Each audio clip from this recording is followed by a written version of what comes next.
Okay, it's Crypto Faceless. I remain faceless. I remain nameless. Back at it again, guys. Shout out to my Zinian family. We got some updates when it comes to X1, the layer one blockchain being built by Jack Levin.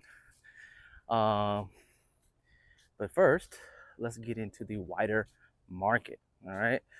So we got BTC. The ETF news has been announced. We've been waiting for it for a long time, and it finally came. And what do we say? What did I say from the beginning, guys? I do not believe in anything called this time is going to be different, right? I'll tell you that from the beginning. I've been saying that from the beginning of the channel. I believe in consistency. I believe in the charts. I believe in history. So when it comes to the ETF news, I've been saying that, hey, it's not going to be different. We're going to get a buy the rumor, sell the news type of event because that's the way it always is, guys. This is the way it always is, right? So you know what I'm saying, you got these people, these influencers, these guys on social media telling you, oh, this time's gonna be different. It's gonna be the super cycle. We're not gonna see. Why would anybody sell BTC before the halving? They're either new to the market or they're just intentionally trying to manipulate you, right? For their own, for their own benefit, right? So anyway, we did get the buy the rumor, sell the news uh kind of like price chart reaction, um just like I thought, right? We went up to 49K. I actually thought that we would go up before the announcement, but we actually went up a day or two after the announcement. So you can't get it all right, but pretty much you can get most of it right. So when I say it's going to be the same every single time, okay, it's not going to be different, I don't mean it's going to be exactly the same. Okay, don't get it twisted. I'm not saying it's going to be exactly the same every single time. I'm saying mostly it's going to be the same. Okay, if you look at the 4-year cycle of BTC, it's pretty much always the same. Mostly, okay, mostly always the same. Is there some small differences? Yeah. Like for example, in the last cycle we had a double top, or yeah, we had a double top. We didn't expect that, right? That was it. That was unusual. But as far as the 4-year cycle time frame, pretty much stayed within the time frame. Okay, so same thing when it comes to principles like buy the rumor, sell the news. It's pretty much going to be the same every single time, right? So we went up to about 49K, um, a day or two after the ETF announcement, and then after that we dropped straight down to 42,000 800, 900, so 42K, right? From 49K all the way to 42K. That was the dump, in my opinion, right? It's a $7,000 dump. Percentage wise, I'm not sure how much percent that is, but that's a significant dump. But we've kind of dumped into the range that we've already been in for the past month. Remember, we're in like the same range for like the whole month. Past 4 weeks, we've been sitting between 41K and 44K. And we've been holding that range for a long time, which means we've created a lot of confluence in that area. So when we went up to 49K, now, the fact that we came back and held the, within that range, 42, 43, that makes sense to me. All right. It looks like we're about to, turn this area into support and then take off from there. Right.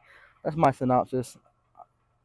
We hold this area as support and then we take off from there to continue to the next hype cycle. What's the next hype cycle? What's the next catalyst for the market? It's gonna be the halving. All right, the Bitcoin halving is coming up in April. I think around April 18th or something like that.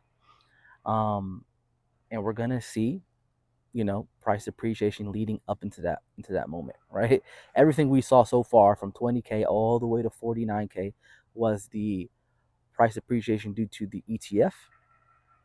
Now we've pulled back and we're gonna see price appreciation because of the halving, in my opinion, right?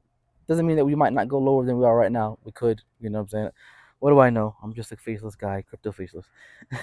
Anyway, guys, like, comment, subscribe. Let's get into today's content. We're talking about X1. Jack has been updating us about X1 almost on a daily basis now. Like, literally, almost been on a daily basis now, which signifies to me that the release of X1 is going to be pretty soon. I think we're about to get X1 pretty soon, guys. not only is he updating us about about X1 on a daily basis now, it's the detail in the updates. For me, it's the detail. Okay, he's detailing the minutia of the staking, of the delegations and things like that. You don't talk about that kind of stuff unless you're ready to go. You know what I'm saying? Like, this is what we've been doing. We've already made it, and we're just putting the final touches on it, and and we're ready to go. I mean, it makes sense because we're within the time frame that he's given us. Quarter one of the year, of course, is January, February, and March. So this thing could come out, either anytime. It could come out February, could come out March. But yeah, let's get into the tweet. So he tweeted out that an X1 update on staking and delegation and making yield in XN. Okay. So that he said there's going to be two options for making yield in XN. Number one, you're going to be able to have self-staked validators. That is those who are running their own nodes. Okay, so those who are running their own nodes, they're going to be vetted, blah blah blah blah blah, by the community, whatever. So the point is that one way to get XN, to get yield in XN, is to have your own validator, to self-staked validators. Okay, the second way is the delegated stake. All right, the delegated stake. Anyone with XN should be able to choose their favorite validator and stake with them. In this category, you don't need to have your own node, right? You don't need to have your own node at all. You're going to be able to pick a validator that you like, and then you'll be able to stake with them. Okay. Of course, validators are going to get paid. Validators will get paid 10% if you do the delegated stake. Whatever they delegate towards your validator, you as the runner of the node, the validator will get 10% of that. Whatever they get paid out in XN, which is fair, of course, if it makes sense. But most importantly, there's like a more, there's more to this tweet. But most importantly, he said at the end, he said, most importantly, paid yield will not inflate the total supply of XN. Very important here. Very important here. Most importantly, paid yield will not inflate the total supply of XN. All paid yield will be subsequently burned. Very, very good tokenomics. Very good tokenomics when it comes to XN. Um, even though you're going to be getting yield in XN, it's not going to affect the total supply and inflate the whole project to to to the abyss. Right? It's not going to bring down the price basically. So basically, when it comes to XN, any transaction in XN is going to burn XN. So any transaction on X1 is going to burn XN. So even the yield that you're getting paid out in XN is going to be, I guess the equivalent amount is going to be subsequently burned or whatever.